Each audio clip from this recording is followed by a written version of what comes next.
Jai Hind everyone. Welcome to my YouTube channel, which is Explore Yourselves, Banking and General Knowledge, etc. Memoir of My Banking Journey by Mr. V.H. Ramakrishnan, retired General Manager of Bank of India. Episode number 39. The chapter A Banking Journey Begins is continuing. The link of earlier episodes is available in description. I was hurt. I had mentioned earlier about that I had only one unpleasant situation with AKR. It is time to reveal that. On one Sunday afternoon, I got a call from Mr. M.S. Parthasarathi. Readers may recall that he was a director of our bank during social control and became the president of the Federation of Small Scale Industries of India. We used to be regularly in touch with each other. He called me around 2:15 p.m. just before I was winding up for the day. He said the Tamil Nadu Small Scale Industries Association had organized a farewell party to Mr. Nanjappa, who was demitting the office from the Development Commissioner of Small Scale Industries. It was a very high position of the government in the government of India. He said the function was to be held at New Woodlands, Chennai at 10 a.m. on Sunday.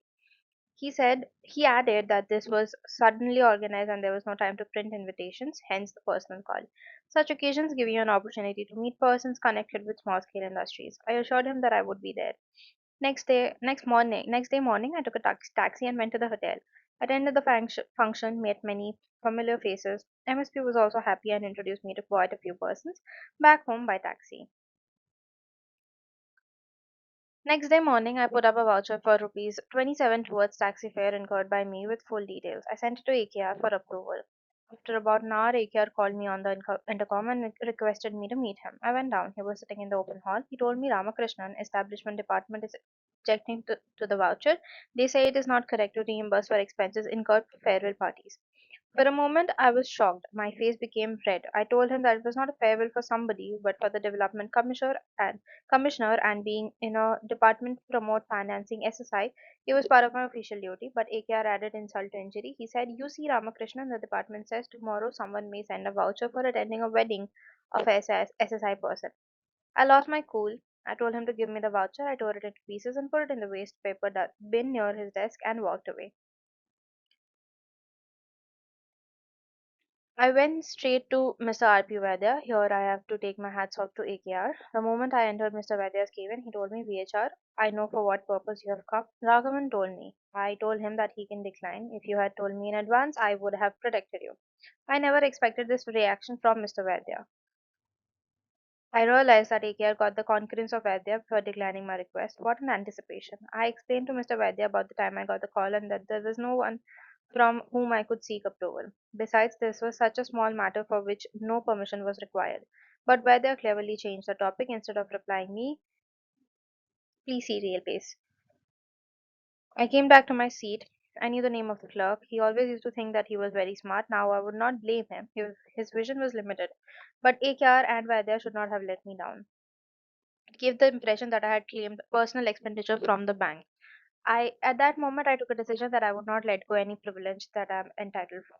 I felt the bank had treated me badly and I would not show any concession to the bank. Readers should remember that I was still young.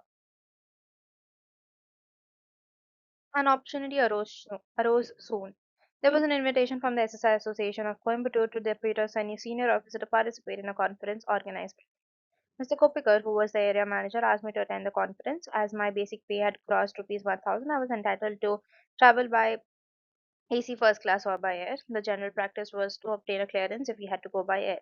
There was no written rule. In the normal course, I would have traveled by AC first class, but I was a wounded tiger. I decided to go by air. I did not get any prior permission. I booked the tickets, went by air, and returned by air. I sent the bill to Mr. Kopikar. As expected, he called me and told me, "Ram, I never knew you were going to travel by air." I told him, "Sir, as per service rules, I'm entitled to go by air, so I went by air. But there is another reason." Then I explained to him about the above incident. He said only one sentence. "If I were in Weather's position, I would have protected you, even if you had not informed me in advance." He passed the bills and advised me to not take these things into heart. I would never forget the kindness and generosity of Mr. Kopikar. I am sure many of the readers will have faced similar situations. A new arrival, summer of 1973. I was on my LFC to Kodaikanal. Sadasivam was in charge. A young man wearing specs reported to the department. He was from the 1972 batch. He had his initial training and posting at Timpri branch. He was asked to report to the regional manager, Southern Zone, and then to proceed to Coimbatore, his ultimate place of posting. He was a mechanical engineer and had come through the general recruitment as a banking officer. Sadasivam gave him a proposal to see from Bangalore branch to study. The officer came out with some good points. Sada was impressed. He told him to draft a letter to the branch. He told the officer that since the new officer was going to be in the department for only a short while, they let the letter be typed under the initials of Sada, that is CBDKS.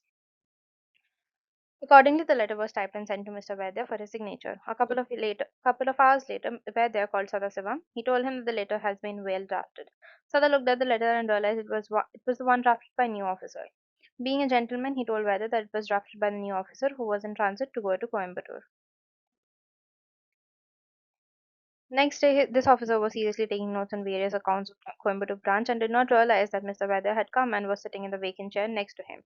When Vaidya asked him as to what he was doing, this officer was taken aback and then told him that he was preparing notes on the accounts of Coimbatore branch.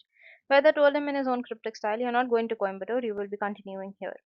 No more suspense, thus began the long journey of T.R. Madhavan. I heard about all these developments on my return from leave. In my first chat with Madhavan, I asked him about his background. He said that he was working with an engineering company, Eason Engineering, a well known company in Chennai.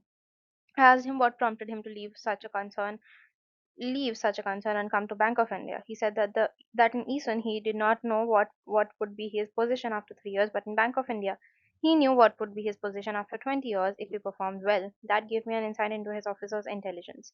He had clear thinking and possessed clear ideas. Within 2 days after reading a few letters written by him, I came to the conclusion that we have got a gem.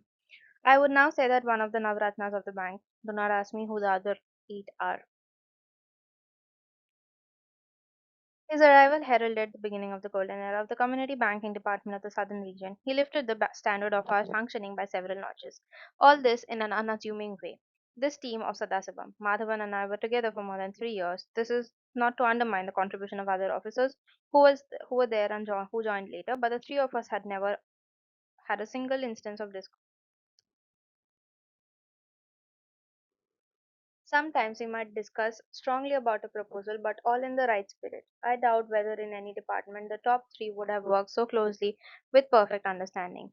In fact, Madhavan, who was a colleague, became a close friend, and ultimately I started feeling that he was my younger brother.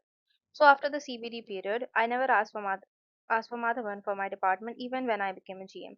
I never wanted a friendship to be affected by official relationship, whereas senior officers, we were bound to have different opinions on various matters and persons. I'm happy to state that our relationship continues even now, and my visits to Chennai always includes a dinner with him. More about Madhavan in due course.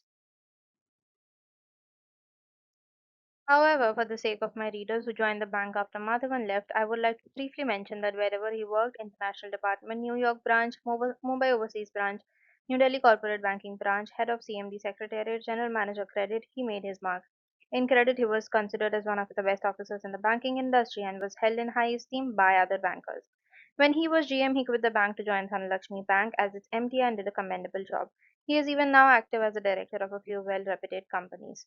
Tailpiece, the union led by MRK, were having serious discussions with Mr. Vaidya. The atmosphere there was getting quite hot. Suddenly, Mr. Vaidya told MRK, "MRK, your shirt is very nice. Where did you get it? I would like to buy a similar one." For a moment, MRK was dumbstruck. His thought chain was broken. He was in fact wearing a new shirt. He replied about the shirt, the whole atmosphere changed. The heat had vanished, the discussions ended smoothly. That was Mr. Vaidya.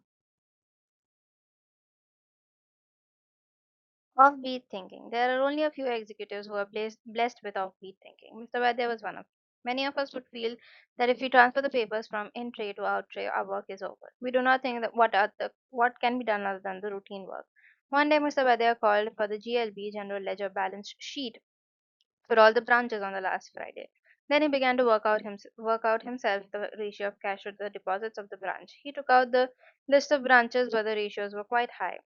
One such branch was Madurai. It had an abnormal ratio. He immediately called the branch manager and made inquiries. The position was like this. While we were one of the bankers for the famous Meenakshi temple, our branch was also in close proximity to the temple. So they used to receive a lot of cash, a lot of small denomination notes. The SBI was also not in position to accommodate, so the cash was getting accumulated. Once the problem was identified, Mr. Vaidya found a solution. He spoke to RBI Chennai and they said they would accept all the excess cash if they were brought to Madras. Now Mr. Vaidya had arranged for the cash to be brought by two staff members with police escort by overnight train from Madurai to Madras. Every week this exercise was carried out. The dates of travel would be kept very confidential. If I remember correct, a first class cabin would be blocked for us. Thus the branch got rid of all the excess cash and the profitability improved dramatically.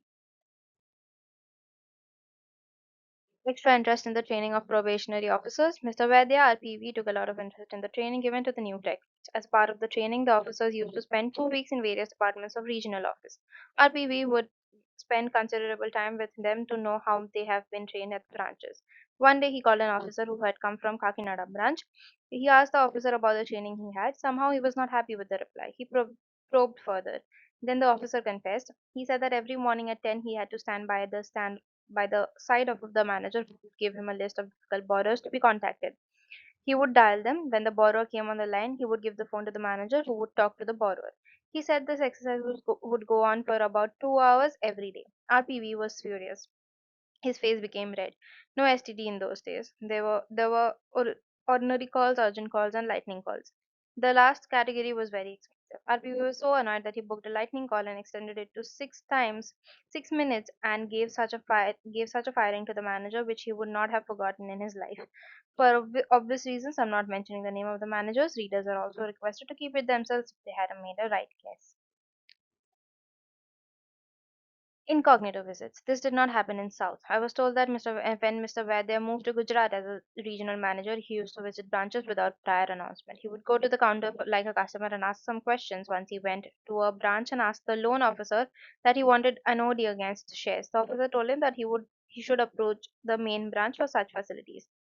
I leave it to your imagination what would have happened further. In fact, I adopted this practice when I went to Delhi as many had not seen me. I had mentioned this about in Delhi Chalo. A faux pas. Somehow RPV had the habit of making marking on the papers, please see me or please discuss. But our problem was whenever we tried to meet him, somebody would be with him. Once I had accumulated papers for more than 3 days. Those days were there was no secretariat for the RM like today's journal managers. The RM had only a stenographer who was not sitting outside the cabin, so there was no one to tell you when the RM was free. You had to keep walking to his cabin, and I was restless. I went to see him after 8 or 9 attempts during the previous 3 days. Luckily, I found him alone. When I entered his room, he looked at me and said, "Not now." I was quite upset. I told him, "Sir, I'm trying to meet you for the last 3 days. Whenever I come to your room, I always find A, B, or C sitting with you." I mentioned the names of the officers also. "What do you want me to do?" The moment I completed the sentence, I realized I had crossed the Lakshman Rekha. RPV could have fired me, but he looked at me for a second, smiled, and told me to sit down. Then, one by one, he cleared all my pending papers. I realized the greatness of RPV. Good analyst. RPV's strong point was studying the balance sheets. He asked us to take over an account from Standard Chartered Bank. It was an SSI. It had problems with SCB. When the promoter approached RPV through a common friend, he first studied the balance sheet and then came to the conclusion that it was worth taking over. The promoter was the son of a well-known industrialist of Tiruchirappalli. The father had passed away a few years back. He was well known for his high ethics, so I was convinced about the background. Madhavan and I visited the unit. Madhavan made a good study, and I made a SWOT analysis, even though he did not use that term, as it was not well known at that time. It was in his account. I realized the ability of Madhavan in structuring suitable facilities. In fact, this was his unique strength in later years when he handled big ticket advances. He could think off beat and come up with innovative ideas of financing. I normally call it the capacity to make a proposal bankable. I have seen this ability in one more person other than Madhavan. This is G. Narayan, that is G. Narayan, who is now the non-executive chairman of Vijaya Bank. There may be others with this ability, but these two stood out during my time. Back to the unit, RPV's judgment was correct. We helped the unit to turn around. Strict monitoring was done. Bold disposal. Once I was sitting with him, RPV was going through the mail. He read one letter, smiled, and gave it to me. It was an anonymous letter saying that one particular branch manager was corrupt. In fact, he was one of the honest officers of the bank. RPV asked me, "Do you believe this letter?" I said no. He tore up the anonymous letter and put it into the dustbin. Courtesy, one day I was sitting with him, his phone rang. He picked up, it was the secretary to the CMD, and told him that the CMD wanted to talk to him. Immediately I got up from the seat to go out, that was the practice in those days, but RPV told me to sit down. He attended the call and told me, look, I was going to discuss only bank matters, no secrets, so there is no need for you to go out.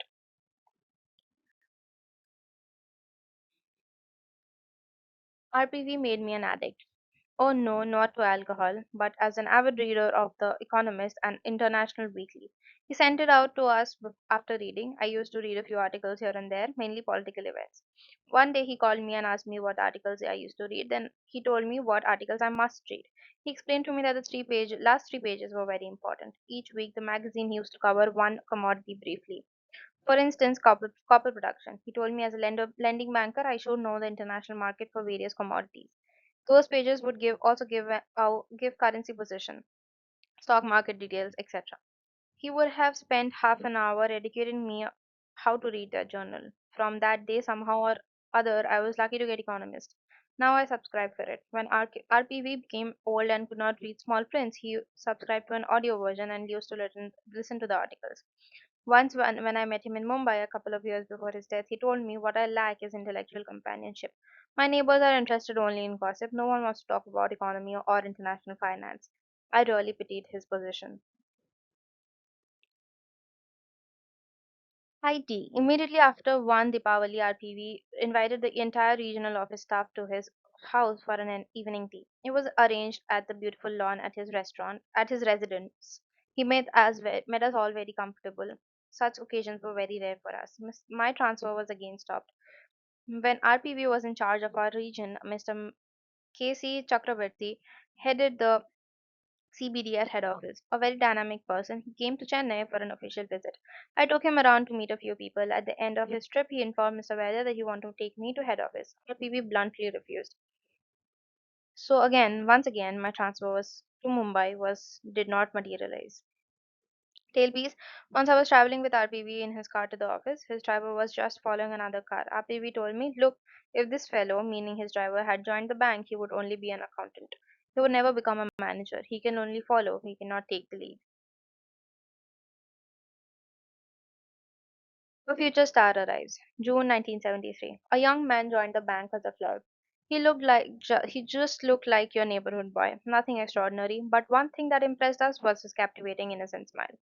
Little did we imagine that in future his name will be known all over the world, wherever Tamil population was present. His name was Varadharajan.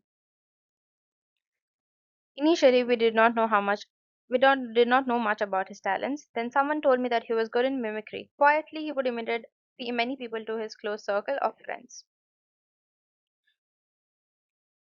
I had a taste of his mimicry during the farewell party to Mr. Vaidya. Someone told him to do his mimicry before RPV. He enacted an incident which he had observed. The scene involved me also. It was like this. One day, I was in the office by 9:30. There was hardly anyone on the floor. I did not notice Varadharajan sitting in a corner. A carpenter was working at the end of the hall. RPV had come early that day.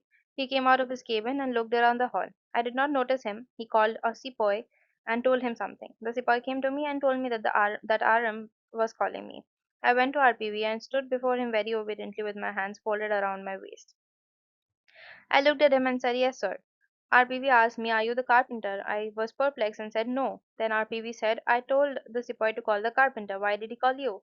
I told him that perhaps the sepoy did not understand him. That was all. The whole scene was performed by Varadharajan, imitating the mannerisms and voice of RPV, his calling the sepoy. The sepoy coming to me, and the pose given by me while talking to RPV and my reply. Everyone enjoyed, including RPV. During the 70s, a few staff members were interested in acting in stage plays. I remember my typist Santanam was one of them. He acted in a play called Man Bomai, which is Mud Doll, which was a decent success. In fact, we used to call Santanam Man Bomai Santanam. Then there was one Srinivasan who was interested in stage plays. If my memory is correct, Srinivasan got hold of a playwriter and a play was staged in which both Srinivasan and Varadarajan acted. It was a good success. Many of us went and saw the play as many actors were from Bank of India. Varadarajan did not have a stage fright. His voice was very well suited for mic. With that favorable point, he went for audition for new reading in Tamil for Doordarshan and was selected. He became a regular news reader in Tamil.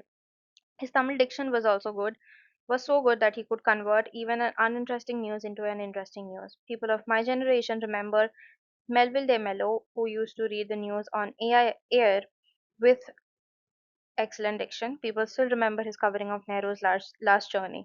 There were people who started watching the news only to see and hear the way Varatharajan presented the news. His initials were forgotten, and he was known as TV Varatharajan. In the meanwhile, Srinivasan's troupe got disbanded and he also lost interest in acting. Varatharajan started his own troupe. He also participated in the cultural programs of Bank of India. By 1979, I left for Africa. When I returned in 1989, I found that Varatharajan had established himself very well in the theatre. He was a well-known figure, but he continued to work with Bank of India and did not seek promotion as it would have affected his theatre activities. Initially, he enacted plays which would make you laugh. Then he started staging plays with a message, still a full-length comedy. Whenever he was coming to the city, I was staying with he would inform me in advance and he even sent complimentary tickets. But I would quietly buy the tickets and see the play. When I was a GM in Mumbai, he staged a play in Chembur Fine Arts and another time in the famous Shanmugananda Hall.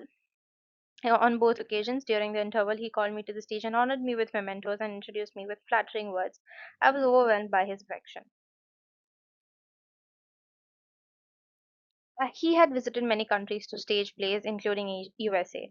He would involve local talents also while staging dramas there. Until recently, he was staging social plays. For the first time in 2016, he staged a biographical play on the famous composer Saint Tyagaraja, with music set by Bombay Jayashree, a well-known Carnatic musician. It was a serious theme. I was wondering how a well-known comedian was going to succeed in the bold attempt. In Tamil, we call it a Visha Pariksha, a highly risky experiment. But the play was a big hit. It has been praised by many learned musicians and critics. Varadarajan acts rather lives as Saint Thyagaraja. I saw the play in Hyderabad. It was witnessed by the governor Sri Narasimhan, who paid glowing tributes to Varadarajan. In fact, many from the audience, including elders, prostrated before him at the backstage, much to his embarrassment. In all his plays, there would be a mention of Bank of India, except in Saint Thyagaraja, since Bank of India was not in existence in that period. He would mention about credit card or deposit. He was always grateful to the institution which encouraged him in his extracurricular activities. I would also like to mention here that staging play is not a profitable venture. If the play is a hit, perhaps you can just make both ends meet. These troops are called amateur drama troops because their livelihoods does not depend upon the earning from the play. They just for love. There are only very few successful troops now in Chennai. I pray to God for a long life for Dio Varadarajan and all success in his experimental endeavors. P.S. While writing this, I learned from the Facebook page of Varadarajan that he has just staged the 80th show of Saint Tyagaraja in Cleveland, US. I have written all above from the memory. If there are factual errors, I request Varadarajan to correct them. More about RPV, there has been an overwhelming response about RPV. It is heartening to note that many fondly remember him. I thought, for the sake of all the readers, I should reproduce what T.R. Madhavan had written about him. Quote, Sir, one can write volumes about Mr. Vaidya. I will touch upon only two matters. I recall that in the farewell party all staff gave to Mr. Vaidya, Union leader Mr. Balu, about whom you had written before, said that Mr. Vaidya was an intellectual among bankers and a banker among intellectuals. This was etched in my memory so much that in two customers' meets I conducted while heading Mumbai overseas branch, though he was seated among the audience, I introduced Mr. Vaidya as one who was an intellectual among bankers and a banker among intellectuals. I used to introduce him first, even before introducing the dignitaries on the dais. The dignitaries never misunderstood, as they had also held him in high regard. The second matter is about takeover of the account. After preparing the proposal and submitting it to you, I went on leave for my brother's wedding. When you all attended the marriage reception, Mr. Sadasivan handed over a small chit to me where Mr. Vaidya had written, Well done. I am still preserving that chit. Unquote. The second incident also shows the camaraderie which prevailed among us. Sada took pains to hand over the chit to Madhavan. Between me, Sada, and Madhavan, if one is praised by the RM, we all of us were praised. In fact, I did not highlight this quality of RPV. He used to show his appreciation in writing. Later on, I found this quality in Mr. Limdi. I just copied their example when I became the zonal manager of Delhi. Let us move on to some interesting stories of customers. Another success story. Was a timid boy. His father was a foreman in Perambur Integral Rail Coach Factory. Muthu also had a problem of stammering. Muthu joined a polytechnic and qualified himself. One day, the father and son came to me and said that they had set up a small arc and gas welding unit and have secured an order from the electricity board for rupees 25,000. They wanted a facility of rupees 20,000 to buy the raw materials. We processed and sanctioned. They successfully executed the order, I recollect, when we even purchased the bill. A few days later, they came with another order for rupees 50,000. This process went on. We financed them against specific orders. Within a couple of years, their turnover was in lakhs. The timid boy now became quite smart and confident and came to the bank even without his father to discuss financing. I could really see how an entrepreneur was evolving. They were doing very well till 1976 when I left the department. Nothing gives you more joy than seeing someone growing up before your eyes. It also taught me about need-based financing. By this time, I also became passionate about financing exercise. A shirtless customer. In the course of your life in the bank, you happen to meet different types of people. This is the story of one such person. He was a small manufacturer of stainless steel utensils. Good customer. One day he came to see me. He had shaved his head and was not wearing a shirt, which he usually used to wear. Instead, he was only wearing having a towel to cover the upper part of his body. I asked him as to what happened. He said he had lost his mother about a few days back. Then he had added in Tamil that I have decided not to wear a shirt hereafter because it is the mother who feels happy to see her son well dressed. When she is not there, I do not want to wear a shirt. I have decided to lead a simple life. I admired his devotion to his mother. Tailpiece. The RM used to have the senior most sepoy attend to him. He was designated as Jamidar. Once the Jamidar committed a blunder, RPV was quite upset. The punishment he gave was quite funny. He called the Jamidar and told him that he would henceforth not talk to him. He would use the sign language or write in a small slip of paper the name of the officer he wanted. This went on for 2 days. The Jamidar could not bear this. He apologized profusely to RPV and assured him that he would not repeat his mistake. Then only RPV started talking to him. The chapter A Banking Journey Begins is continuing. Thank you very much for your patience. Please like and share this video and subscribe to my YouTube channel.